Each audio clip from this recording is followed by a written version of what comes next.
బులెటిన్లో breaking news చూస్తున్నాం. Phone tapping కేసులో హరీష్ రావు విచారణపై సిట్ విచారణ సజ్జనార్ కీలక ప్రకటన విడుదల చేశారు. అవసరమైతే మళ్లీ విచారణకు పిలుస్తామని సిట్ స్పష్టం చేసిందన్నారు.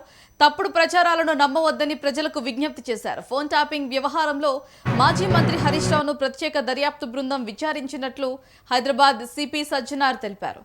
విచారణకు హాజరు కావాలని ఆయనకు ముందుగానే నోటీసులు జారీ చేసినట్టు చెప్పారు. తమ కుమారుడు విదేశాలకు వెళ్లినందున విచారణ త్వరగా ముగించాలని హరీష్ రావు కోరారని, ఆయన అభ్యర్థన మేరకు విచారణ త్వరగా ముగించామని పేర్కొన్నారు. మరోవైపు సాక్షుల్ని ప్రభావితం చేయవద్దని, కేసుకు సంబంధించి ఎవరిని కలవవద్దని హరీష్ రావును ఆదేశించామని సజ్జనార్ మీడియాకు వెల్లడించారు. ఈ విచారణ కేవలం ఫోన్ ట్యాపింగ్ కేసుకు సంబంధించింది మాత్రమే అని సజ్జనార్ తెలిపారు. రాజకీయ నేతలు, వ్యాపారవేత్తలపై అక్రమ నిఘా ఆరోపణలపై దర్యాప్తు చేశామన్నారు. జూబ్లీహిల్స్ పోలీస్ స్టేషన్లో హరీష్ రావును విచారించారు. సుదీర్ఘంగా ఈ విచారణ జరగడంతో రాజకీయ వర్గాల్లో ఉత్కంఠకు దారితీసింది.